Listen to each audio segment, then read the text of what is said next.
आज 23 जनवरी का दिन है और ये दिन कभी भूला नहीं जा सकता। भारत माता के महान सपूत अंतर्राष्ट्रीय क्रांतिकारियों की चर्चा अगर की जाए तो सारी दुनिया के अंदर क्रांतिकारियों के इतिहास में नेताजी सुभाष चंद्र बोस, जिनका आज जन्मदिन है, उनका स्थान सचमुच में शिखर पर दिखेगा। भारत के ये नेताजी सुभाष चंद्र बोस, वीर सावरकर और भी बहुत से लोग, जिन्होंने देश के अंदर रहकर और देश से बाहर जाकर वहां के सारे साधनों को एकत्रित कर उस समय देश की आजादी के लिए जो कुछ रिक्वायर्ड था, जो कुछ भी आवश्यक था, अत्यंत सीमित साधनों में सब प्रकार का कष्ट सहते हुए, झेलते हुए, उस समय शिखर पर बैठे सत्ताशाही लोग, सत्ताधारी लोग, उनको चुनौती देने वाले ऐसे महान वीर सपूत नेताजी सुभाष चंद्र बोस का आज जन्म दिवस है। हमारे पूर्वजों का स्मरण सदा प्रेरणा का अखंड स्रोत रहा है।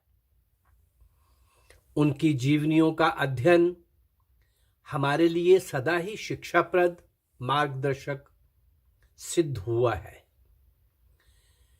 न केवल भारत अपितु इस विश्व की समस्त मानव जाति के लिए,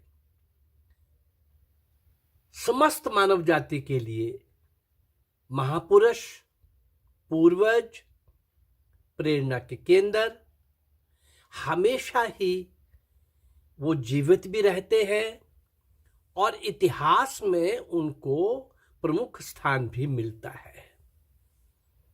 यद्यपि हमारा दुर्भाग्य रहा कि हमारे ऐसे उच्च कोटि के संत, महात्मा, ऋषि, मनीषी, क्रांतिकारी, देशभक्त, भारत माँ की स्वतंत्रता के लिए बहुत कुछ करने वाले, अंतिम श्वास तक जूझने वाले, लड़ने वाले, उन सबको हमारे आज़ादी के बाद इन काले अंग्रेजों ने और वामपंथियों ने कहीं भी ऐसे महापुरुषों को उस प्रकार का स्थान नहीं मिला।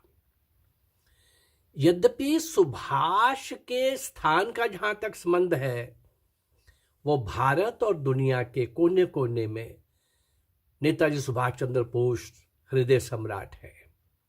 सबके हृदयों के अंदर बसते हैं, विराजमान हैं।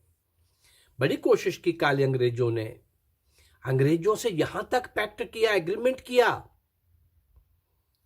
कि सुभाष जिंदा या मुर्दा जब मिलेगा तो हम आपको सौंप देंगे। इतना बड़ा पाप, कितना बड़ा देशद्रोह। इन सत्ता के लालचियों ने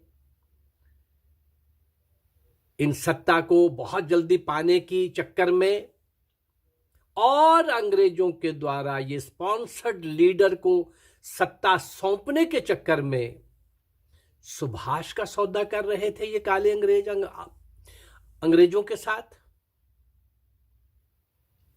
लेकिन हमारे इस गौरवमय इतिहास में और पुरुषों का, महापुरुषों का सरल तरीके से, किसी भी तरीके से आने वाली पीढ़ियों को संदेश मिलता रहे, प्रेरणा मिलती रहे, उसको लेकर मैं जिस मिशन को लेकर चला हूं कि राजा दाहिर से, सिंध के राजा दाहिर से सुभाष चंद्र बोस तक, और अभी तो मैंने जो आरंभ किया हुआ है वीर मंगल पांडे से 1857 से 1947, वीर नेताजी सुभाष चंद्र बोस तक। आज यद्यपि मैं नेताजी सुभाष चंद्र बोस पर 8-10 भागों में, 8-10 एपिसोड के अंदर आपके सामने विषय रखूंगा, लेकिन आज के दिन मैं समझता हूं जन्म दिवस के दिन इस महान आत्मा को, इस विलक्षण आत्मा को, इस विलक्षण व्यक्तित्व को, आइए कुछ उसके बाल्य जीवन से, प्रारंभिक जीवन से, जीवन की प्रारंभिक अवस्थाओं से आपको परिचय कराया जाए। फिर हम आहिस्ता आहिस्ता आगे बढ़ते जाएंगे कई भाग के अंदर, कई एपिसोड के अंदर। सितंबर सन 1920, सितंबर सन 1920 का अंतिम सप्ताह कटक के वकील जानकीनाथ बोस अत्यंत प्रसन्न थे। क्यों? उनका लाडला सुभाष चंद्र आज आईसीएस की कठिन परीक्षा में 4th पोजीशन में पास होकर ऑल वर्ल्ड एग्जामिनेशन के अंदर, जो लंदन में होता था, और ये 2 महीने यहां से लेट पहुंचा था। पढ़ाई आरंभ हो चुकी थी, शिप लेट था, कुछ जाने में लेट था, ये नहीं जाना चाहते थे, लेकिन पिताजी को इसके लक्षण दिखने शुरू हो गए थे, जिसकी आगे हम चर्चा करेंगे। और इसके स्वाभिमान को चुनौती देते हुए, सुभाष तुम बहुत इंटेलिजेंट हो, ऐसे दुनिया कहती है, बोलती है, लेकिन ये आईसीएस की परीक्षा पार करके दिखाओ ना जरा, बस परीक्षा पास करके दिखा दो, फिर जो तुम्हारे मन में आएगा वो करना। और सुभाष जानते थे कि मुझे उकसाया जा रहा है, परंतु पिताजी की ये बात भी कर दी जाए, ये सोचकर बहुत लेट हो चुके थे, कुछ शिप और लेट हो गया, और लंदन के अंदर आईसीएस की परीक्षा जो है आईसीएस की, उसमें 2 महीने लेट पढ़ाई शुरू करने वाले सुभाष आखिर परीक्षा में 4th पोजीशन में आते हैं। तो पिताजी भला जानकीनाथ बोस क्यों प्रसन्न ना हो?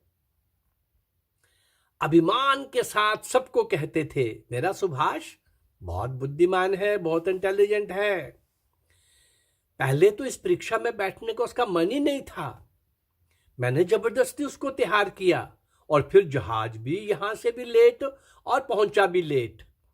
2 महीने हर बाप को अपने औलाद पर, अपने संतान पर इस प्रकार का गर्व प्रसन्नता तो होती ही है। 2 महीने देरी से लंदन पहुंचा, और केवल 7 महीने की पढ़ाई के भरोसे उसने उत्तम यश प्राप्त किया। अब वो जिलाधीश बनेगा, डीसी बनेगा, कमिश्नर बनेगा, उच्च पद पाएगा। लेकिन जानकीनाथ ये सब कहते तो अवश्य थे, परंतु उनका मन कई प्रकार की आशंकाओं से गिर जाता था, भर जाता था। वो क्या थी? क्या सुभाष अंग्रेजी अधिकारियों से उनके नीचे, उनके सामने झुकेगा, उनके साथ काम करेगा, उनके अंडर काम करेगा? ऐसा पॉसिबल है, क्योंकि सुभाष की प्रारंभिक बातें कुछ, जिसकी हम आगे चर्चा करेंगे, वो जानते थे, वो समझ चुके थे कि ये बात ही कुछ और है, इसलिए वो विदेश भेज करके इसका थोड़ा दिल मन बदल जाएगा, वहाँ से टाई हैट और खूब सूट बूट के साथ और बड़ा ऑफिसर बनने की उमंग लेकर इसके अंदर वो आएगी, प्रेरणा जागेगी, ये बदल जाएगा। देशभक्ति का जो खुमार है, जो नशा है, जो जुनून है, वो सब ठीक हो जाएगा, ये बदल जाएगा। लेकिन ये सुभाष आ रहा है, सुभाष ये है, सुभाष वो है, पर मन ही मन में ये सारी बातें भी आ रही हैं।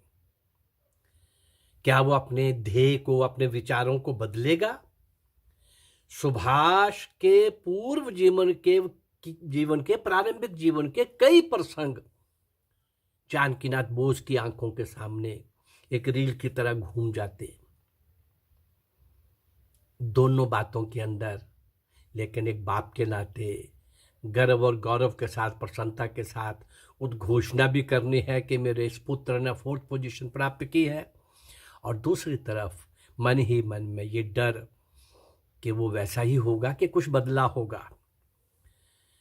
अब जानकी नाथ तो ये सब कहते भी थे और उनके मन में आशंकाएं भी थी, परंतु सुभाष के माताश्री प्रभावती देवी,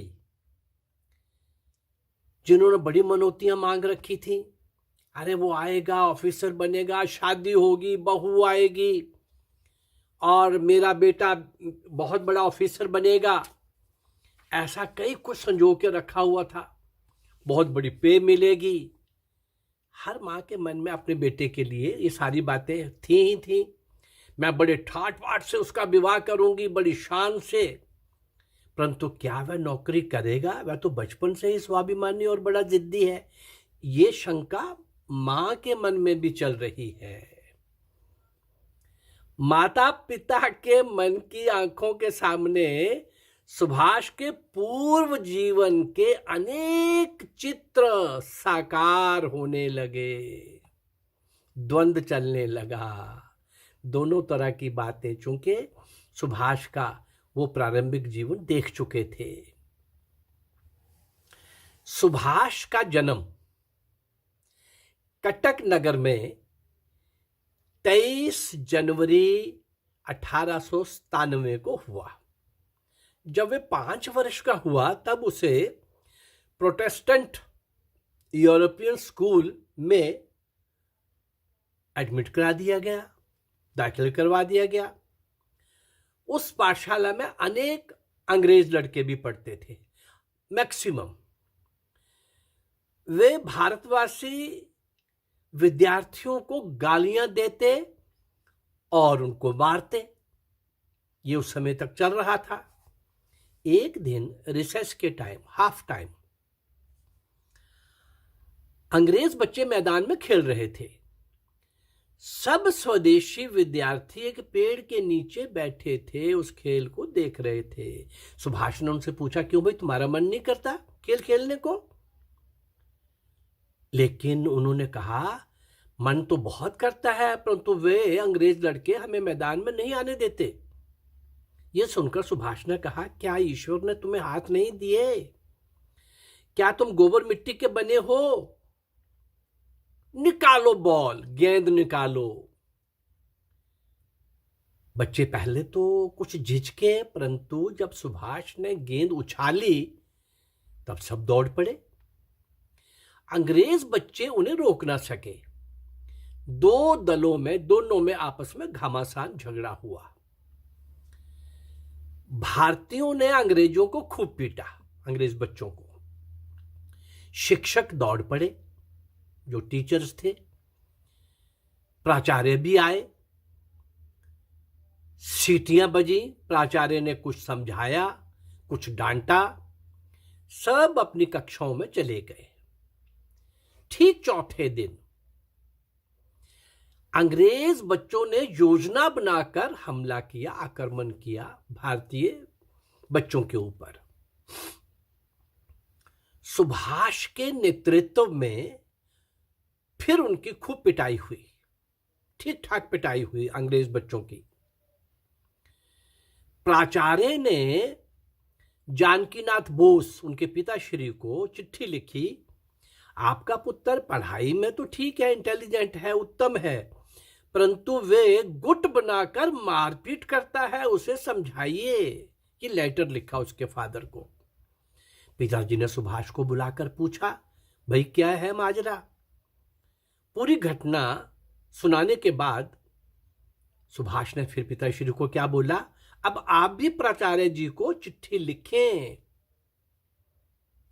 कि आप अंग्रेज बच्चों को समझाइए, यदि वे गालियां देंगे और मारेंगे तो हम करारा जवाब देंगे।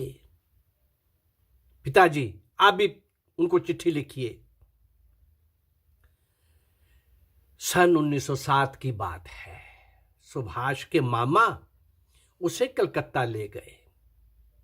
सुभाष की माता श्री ने अपने भाई को बोला, इस भूत का हमें कुछ समझ नहीं आ रहा, ये बाल्यकाल में, इस भूत का हमें कुछ समझ नहीं आ रहा, आप यहाँ से दूर ले जाओ, इस माहौल से निकलेगा तो ये देशभक्ति का जुनून जो है इसके अंदर, ये कुछ कम हो जाएगा, बड़े स्कूल, बड़ी शिक्षा, बड़े माहौल में जाएगा तो कुछ बदल जाएगा, इसको ले जाओ। मामा जी बड़े चाव के साथ कलकत्ता ले गए। 3 ही दिनों में वापस आकर मामा ने बहन से कहा, संभालो अपना लाडला। प्रभावती देवी ने पूछा, भाई क्या हो गया? और मामा ने क्या जवाब दिया, क्या नहीं हुआ वो पूछो। हमारे कलकत्ता पहुंचने के पूर्व पहले दिन एक सनसनीखेज वहां पर घटना हुई कलकत्ता में। अब ये बता रहे हैं मामा अपनी बहन को। 15 वर्ष के सुशील कुमार सेन ने एक हट्टे कट्टे अंग्रेज सार्जेंट को बहुत मारा।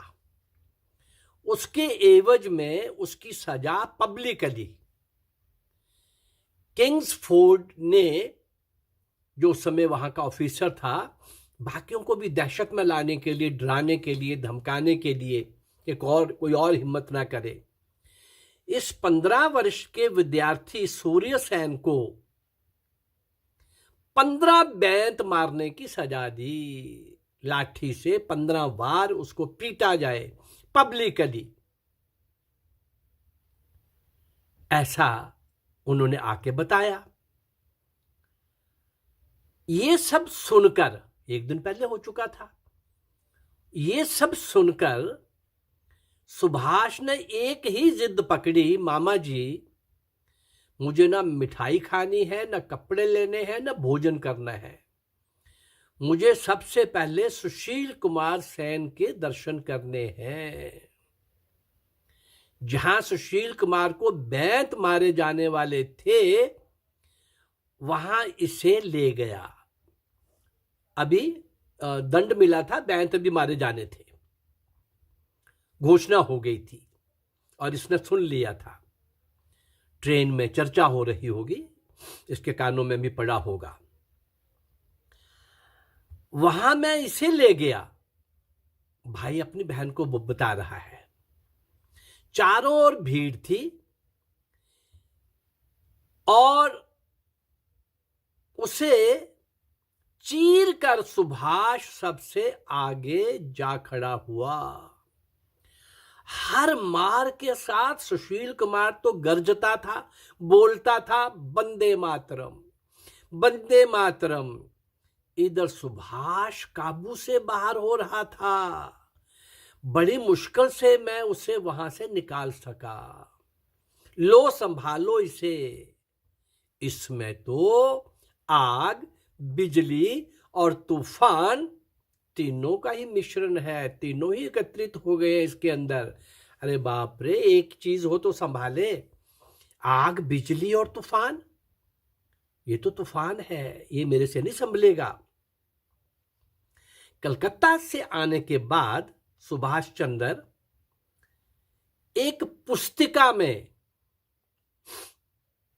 पुस्तिका में क्रांतिकारियों के चित्र चिपकाने लगे।